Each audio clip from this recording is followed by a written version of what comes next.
땡동 100점 이학되었습니다. 안녕하세요, 서주연 선생님입니다. 네, 오늘도 100점 이학 문자로 함께 할 텐데요. 오늘의 관례는 극이에요, 극. 희곡과 시나리오에 대해서 배워봅니다. 희곡과 시나리오는 관례 중에서도 만나기 좀 힘든 관례예요. 그래서 한번 등장할 때마다 이 관례에 대한 문제가 언제나 많이 뜬답니다. 그렇기 때문에 더욱더 제대로 알아둘 필요가 있는데요. 어떤 유형들이 잘 나오는지 확인해 볼까요? 네, 첫 번째로는 희곡과 시나리오를 비교하고 또 소설과 비교하는 내용이 진짜 많이 나옵니다. 한마디로 희곡 시나리오를 묶어서 극문학이 소설과 어떤 점이 같거나 다른지, 또 얘네들끼리 희곡하고 시나리오는 어떤 점에서는 비슷하고 어떤 점에서는 다른지 물어본다는 거죠. 쉽게 말하면 희곡, 시나리오, 소설 이 세 가지를 공통점과 차이점을 잘 알아두면 다 풀린다는 얘기입니다. 자, 시험 보여드릴게요. 시험 문제 이렇게 나왔어요. 진짜로 100% 기출 족보고요. 이와 같은 글의 특징으로 적절하지 않은 것은 이라고 했습니다. 이와 같은 글의 특징으로 적절하지 않은 것은 이라고 하면서 이와 같은 글에는 극문학이 제시되어 있어요.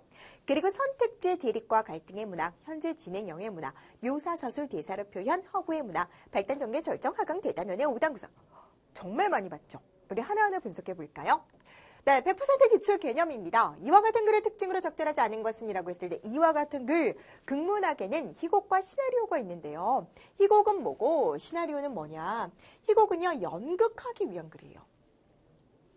시나리오는 영화나 드라마를 하기 위한 대본입니다. 대본이에요. 그러니까 우리 연극 배우들이 내가 배우야. 그러면 희곡 보고 연습해요. 네.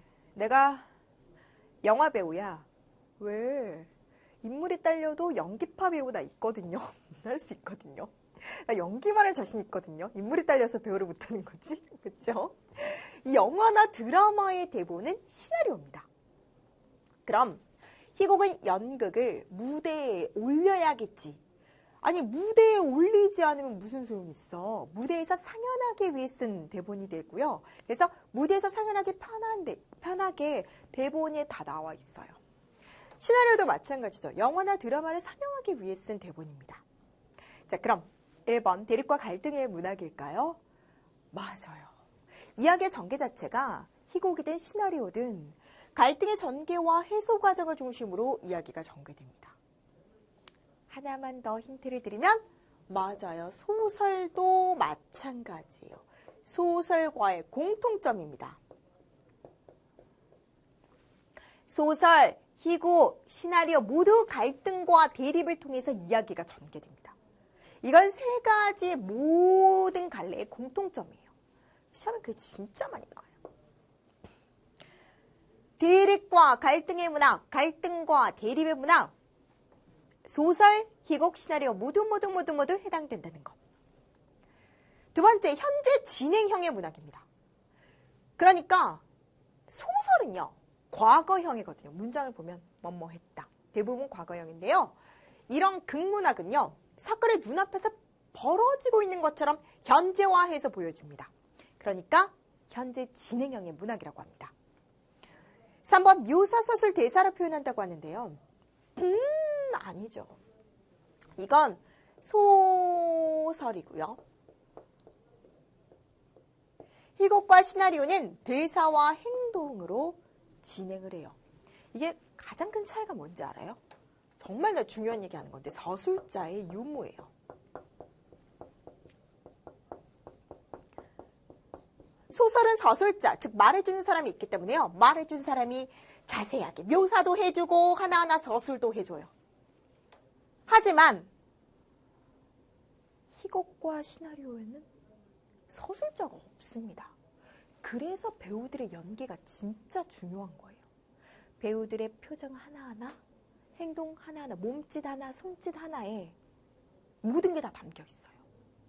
이들의 대사 속에 들어있는 이 말투, 뉘앙스, 눈빛 하나하나에 사건 전개 실마리도 있고 어떤 감동도 있고 긴장감도 있고 다 들어있어요. 그래서 대사와 행동의 문학이라는 게 중요합니다. 허구의 문학 맞나요? 네, 이것도 역시 소설과의 공통점이에요. 소설, 희곡, 시나리오 모두 다 허구의 문학이에요. 작가의 상상력을 바탕으로 꾸며 쓴 글입니다. 그 다음 발단 전개 절정 하강 대단원의 5단 구성. 네, 이것은 극문학에만 해당합니다. 희곡과 시나리오에만 해당이 되는데요. 소설은 발단 전개 위기 절정 결말이잖아요. 그렇죠? 5단 구성은 맞는데 발단 전개 절정 하강 대단원이므로 소설과 어떤 차이가 있냐면요. 소설은 이렇게 돼요. 발단, 전개, 위기, 절정, 점점 고조되다가 절정 부분에서 최고조를 찍고 이렇게 마무리되는 구조. 이게 소설입니다. 그런데 희곡과 시나리오는요. 이렇게 돼요. 발단, 전개까지 왔는데 바로 절정이에요. 그 다음에 하강 대단원 이렇게 돼요. 좀 모양이 다르죠. 희곡과 시나리오는. 무슨 차이가 있어요? 절정이 소설보다 한 단계 빨리 와요. 절정이면 가장 재밌는 부분이 한 단계 빨리 와요. 소설을 읽다가 재미없으면 덮어두고 또 읽어요. 근데 영화보다 재미없으면 야 나가자 시간 아깝다 이래요. 드라마 보다가 재미없으면 채널 돌려버립니다. 그래서 재밌는 걸 좀 끌지 않아요. 빨리 보여줍니다. 그리고 이게 어떻게 해결되는지 궁금해서 보게끔 만들죠. 그래서 절정이 소설보다 한 단계 빨리 옵니다. 발단 전개 절정 하강 대단원. 네, 발단 부분은 사건의 시작이고요. 인물과 배경 소개. 전개 부분은 사건이 전개되고 갈등이 심화되는 부분. 절정 부분은 갈등의 최고조. 하강 부분은 갈등 해소의 계기. 대단원 부분은 갈등 해소의 부분입니다. 그래서 발단, 전개, 절정, 하강, 대단원. 됐죠? 네, 100% 기출 적용입니다. 우리 희곡을 한번 보겠습니다. 제5장. 이렇게 희곡은요. 막과 장으로 이루어졌어요.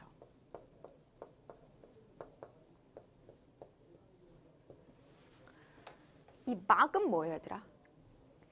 촤악 커튼이 열렸다가 닫히는 거.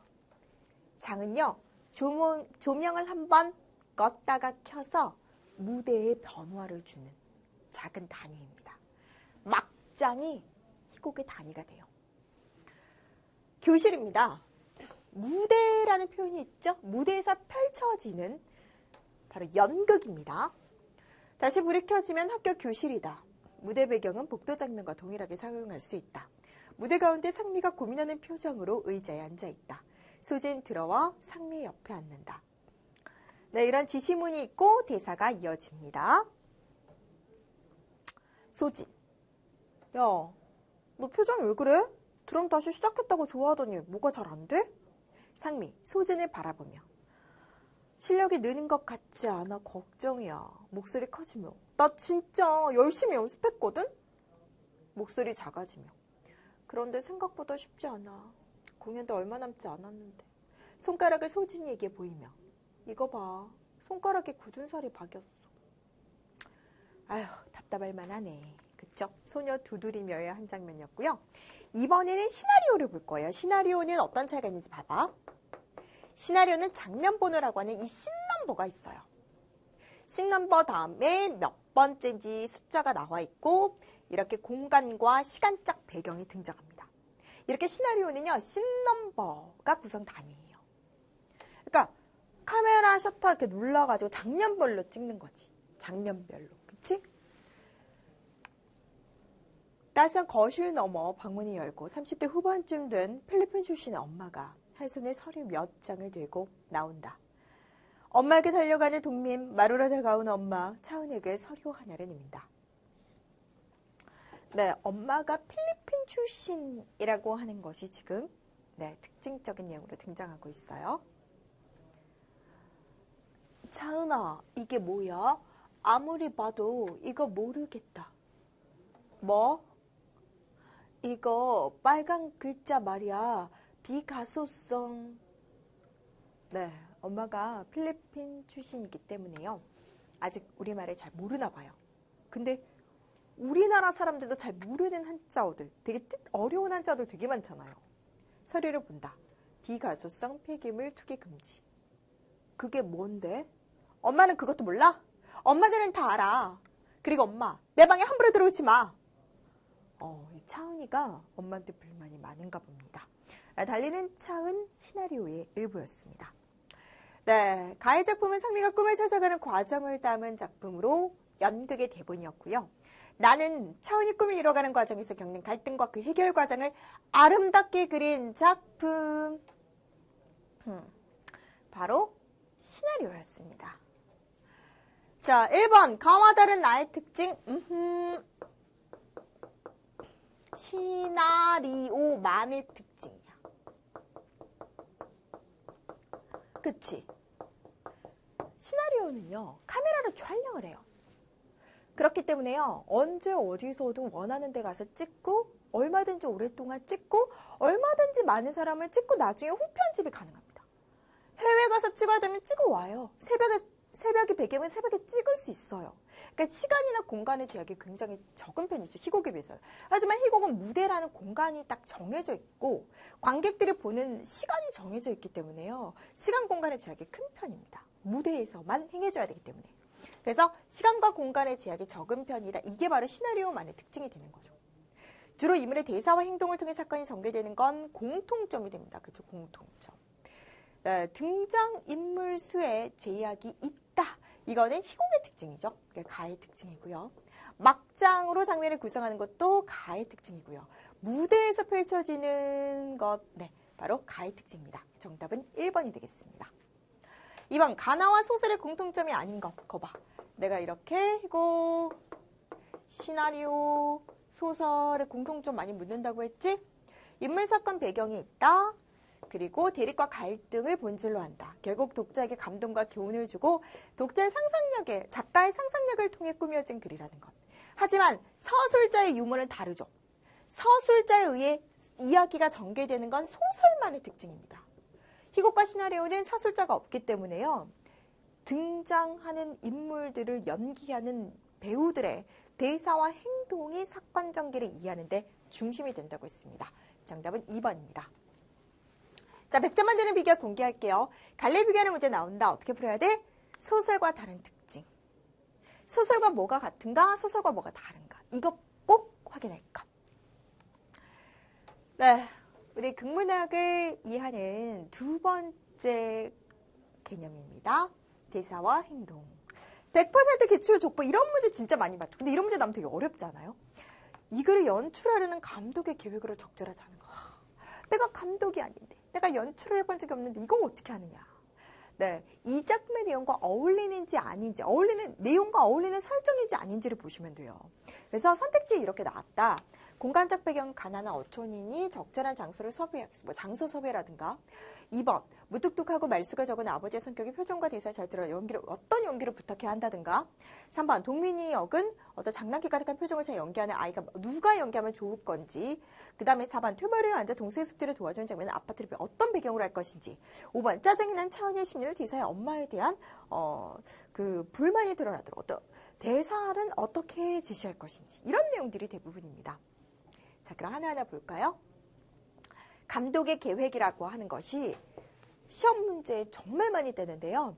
그럴 때마다 어렵게 생각하지 말고 극문학에서 이 장면을, 이 내용을 어떻게 하면 효과적으로 살릴까? 그거라고 생각해 주세요. 장면을 효과적으로 살리기 위해서 어떤 계획을 세우면 될 것인지를 생각하면 되잖아. 꼭 연출, 감독 뭐 이런 어려운 표현이 아니라 이 장면을 되게 효과적으로 나타내려면 어떻게 하는 게 좋을까? 이렇게 생각하면 쉽죠. 등장인물의 대사와 행동에 인물의 심리, 성격, 태도가 잘 드러나야겠죠. 사건의 전개 과정과 인물의 심리 변화를 설명하고 또 묘사할 수 있는 소설과 달리 극에서는 소품이나 배경으로 그 설명을 대신할 수 있습니다. 네, 이게 중요합니다. 그렇죠? 소설은 서술자가 있기 때문에요. 인물의 심리 변화를 설명하고 묘사할 수 있는 소설과 달리 극에서는 서술자가 없기 때문에요. 소품 배경으로 그걸 살려야 되는 거예요. 그러니까 이 소품이나 배경이 굉장히 중요합니다. 1. 공간적 배경은 가난한 어촌이니 적절한 장소를 섭외해야겠어. 2. 무뚝뚝하고 말수가 적은 아버지의 성격이 표정과 대사에 잘 드러나도록 연기를 부탁해야겠어. 네, 그쵸. 배경은 어촌이면 적절한 장소 섭외하고, 무뚝뚝하고 말수가 적은 아버지의 성격이면 이 표정도 약간 무뚝뚝하게, 그쵸. 말수도 좀 없게 이렇게 설정을 해야 될 것 같고요. 동민이 역은 장난기 가득한 표정을 잘 연기하는 아이. 그렇죠? 장난기가 많은, 장난을 잘 치는 이런 아이라면, 그러니까 이런 연기를 잘하는 연기자가 돼야지, 뭐 장난도 잘 못 치는 되게 쑥스럽고 이런 어떤 끼가 없는 배우들이 맡으면 안 되겠죠. 텐마루의 아자 동생 숙제를 도와주는 장면은 아파트. 얘들아, 텐마루를 배경, 이 텐마루가 아파트에는 없잖아요. 이거 검색하면 애들 이 포털 사이트에 텐마루 한번 쳐보세요. 이런 마루는요, 네, 시골에서 볼 수 있지 아파트에는 절대 볼 수 없는 공간입니다. 그러니까 그 장면과 어울리는 배경을 설정하면 되는 거예요. 그러니까 은근 답은 되게 쉽게 나오잖아요. 짜증이 난 차은희의 심리를 대사에 엄마에 대한 불만이 드러나도, 그렇죠? 짜증이 나 있으면 말투에 드러나 있죠. 다 드러나요. 야, 우리 이번 주말에 영화 보러 가자. 그러면 뭔가 불만 있으면 영화? 아니야. 영화 싫은데. 너 말투가 왜 그래? 너한테 불만 있어? 아니야. 내가 너한테 뭘? 내가 언제 너한테 내가? 말은 이렇게 해도 누가 봐도 불만이 있다는 걸 알 수가 있죠. 말투, 표정에 다 드러납니다. 그걸 잘 드러나게 연기하겠죠. 100% 기출 적용입니다. 신넘버 첫 번째, 기차 골목길이 있는 길 낮. 갈대 우거진 시골길을 달리는 14살 소녀 장차은. 네, 우리 아까 만났던 작품 다시 한번 다른 장면으로 첫 번째 장면이에요. 그렇죠? 건널목을 향해 화물을 가득 실은 기차가 달려온다. 삑삑 큰 소리를 내며 내려가기 시작하는 건널목 차단기. 장차은 전속력을 다해 힘차게 달려 건널목을 통과한다. 가쁜 숨을 몰아쉬며 멈춰선 차은의 뒤로 차단기가 내려가고 기차가 굉음을 내며 지나간다. 뿌듯한 미소가 차은 얼굴에 가득하다. 와우, 기차보다 더 빨리 건넌 자신에 대한 나 정말 역시 빨라 이런 자신감 아니겠습니까? A부분. 신넘버 8 복도 창가 운동장 낮. 복도 창문에 기대선 차은, 미정이 손을 흔들고는 승합차에 올라탄다. 학교를 떠나는 육상부 아이들과 코치에게 손을 흔들어 인사하는 차은, 좀처럼 자리를 떠나지 못한다. 친한 사람들이 떠날 때 아쉽기 때문에 자리를 떠나지 못하는 장면이네요. 신넘버 9 학교 운동장 낮이에요. 이제 육상부 연습을 볼 수 없는 학교 운동장. 육상복 차림의 차은이 아무도 넘지 않은 허들을 툭툭 치고 논다. 혼자 너무나 외롭습니다. 신넘버 11 기찻길 몽타주는요, 따로따로 찍은 장면을 떼어 붙여서 한 번에 압축적으로 제시하는 표현 편집 기법입니다. 해질 무렵이고요. 가방을 둘러맨 하굣길에 차은 좀처럼 집으로 향하지 못하고 아무도 없는 기찻길에서 홀로 노을을 바라보네요. 아, 외로워. 어쩜 좋아. 혼자 남았어. 신넘버 15 휴일 저녁 수화기를 건네받은 차은의 엄마. 하이. 큰 목소리로 악센트 강한 필리핀 말을 거침없이 내뱉는다. 신나게 통하는 엄마의 필리핀 말소리가 들린다. 슬쩍슬쩍 차은의 엄마를 쳐다보는 영찬의 곁에 동민이 바싹 다가왔는다. 형아, 필리핀 말 할 줄 알아? 대답은 않고 차은이를 바라보는 영찬. 아니, 넌 할 줄 알아? 참 뿔났다. 친엄마 아니거든? 영찬 말이 없죠. 동민 차은이 말을 또 따라한다. 친엄마 아니거든? 엄마! 동민이 통화 중인 엄마한테 쪼르르 달려가며 일러 바친다. 누나가 친엄마 아니래. 놀라서 바라보는 엄마의 시선에 차은은 고개를 돌린다. 엄마들 뭔가 불만이 단단히 있나 봅니다. 네. 나달락도 한번 볼까요? 네. 아까, 희곡 어떤 거였어요? 소녀 두드리 날 부분입니다. 상미와 소진 마주보며 미소 짓는다. 무대 점점 어두워졌다 다시 밝아지면 상미가 무대 가운데 서 있다. 상미 관객을 보며 저의 이야기 잘 보셨나요? 잠깐 사이를 두고 집에 돌아가니 제 책상 위에 드럼스틱이 놓여 있었어요. 부모님의 선물이겠죠? 잘 지지하고 응원해주는 사람이 있다는 건 참 좋은 일이에요. 그래요. 상미가 잘할 수 있도록 부모님의 지지와 응원이 담긴 선물이 바로 드럼스틱입니다. 아직은 커서 무엇을 할지 결정하지 못했지만 지금은 제가 할 수 있는 일에 최선을 다하고 싶어요. 그러다 보면 꿈을 찾을 수 있지 않을까요? 상미 가벼운 발걸음으로 퇴장한다. 1번 A부터 E에 담긴 인물의 심리로 적절하지 않은 것을 고르라고 했습니다. 자, A는요. 기차보다 빨리 건널목을 건너 어떤 자신감. B는 서울로 떠나는 그 친구들에 대한 아쉬움. C는 홀로 남았잖아요. 역시 승부욕이 아니라 외로움이었고요. D도 홀로 남겨진 외로움이었고 E는 엄마를 보면서 뭔가 불만이 가득 차 있는 반감이 드러나 있었습니다. 그래서 각각 A, B, C, D, E에 이렇게 인물의 말이나 행동에는 인물의 심리가 담겨 있다는 걸 알고 그 부분마다 인물이 어떤 감정을 가지고 있는지 파악하면서 읽어주셔야 돼요. 네, 그 다음 문제 2번. 나에서 미쳐진 드럼스틱의 의미는 무엇이에요? 그렇죠. 네, 바로 부모님의 지지와 격려, 응원이었습니다. 정답 1번입니다. 네, 100점 만드는 비결 공개할게요. 대사와 행동에 담긴 의미를 묻는 문제가 나오면 맞아요. 인물의 심리와 성격 그리고 태도를 한번 파악해보는 거. 인물이 말을 할 때 인물이 지금 무슨 생각이지? 어떤 감정이지? 어떤 태도지? 인물의 말과 행동에는 인물의 심리, 성격, 태도가 담겨 있다는 걸 알고 보셔야 됩니다. 왜? 서술자가 따로 없기 때문에. 아셨죠? 네, 서술형도 짚어드릴게요. 가로 안에 들어갈 지시문을 순서대로 완성하시오. 네, 빌리 엘리엇. 시나리오 만나봅니다. 심사위원들이 오디션장에서 건너편에 빌리와 아버지가 앉아있고요. 오디션장에서 심사위원들 건너편에 빌리와 아버지가 앉아있고요. 심사위원 1이 얘기합니다. 자, 그럼 몇 가지 묻겠습니다. 빌리, 발레에 관심을 갖게 된 계기가 무엇이었는지 말해보겠니? 모르겠어요. 자, 그럼 이 괄호 안에 지시문은 어떤 내용이 들어가야 될까요? 바로바로 막 큰 목소리로 자신감 있게 똑똑하게 말하는 부분이 아닙니다. 한참 생각하다가 언제지? 모르겠어요. 이런 장면이죠. 이렇게 이 대사에 어울리는 지시문을 채우라는 문제 많이 나와요. 아버지와 눈이 마주치자 심사위원을 쳐다보며 그냥요. 심사위원 1. 발레 어떤 점이 좋았니? 특별히 끌린 점이라도 있니? 빌리. 심사위원을 빤히 쳐다보며 춤추는 거요. 아버지. 늘 춤을 춥니다. 방과후 매일 저녁마다요. 네, 윌킨슨 부인께서 추천서를 보내주셨습니다. 개인적인 상황에 대해서도 언급했더군요. 엘리엇 씨, 발레를 잘 아십니까? 솔직히 발레를 잘 안다고는 말 못하겠군요. 마지막으로 한 가지만 물어봐도 될까? 빌리, 춤을 출 때 어떤 느낌이 들지? 모르겠어요. 그냥 기분이 좋아요. 이때 빌리의 대답이 굉장히 인상적으로 중요한 부분인데요. 이 부분 역시 잠깐 생각하다가 차분한 목소리로 진지하게 자신의 진심을 털어놓는 장면입니다. 처음엔 좀 어색하지만 일단 추게 되면 모든 걸 잊게 돼요. 그리고는 잊게 돼요. 제가 아닌 것처럼요. 제 몸이 변하는 느낌이 들어요. 마치 불이 붙은 것처럼 뜨거워져요. 마치 제가 나는 것 같아요.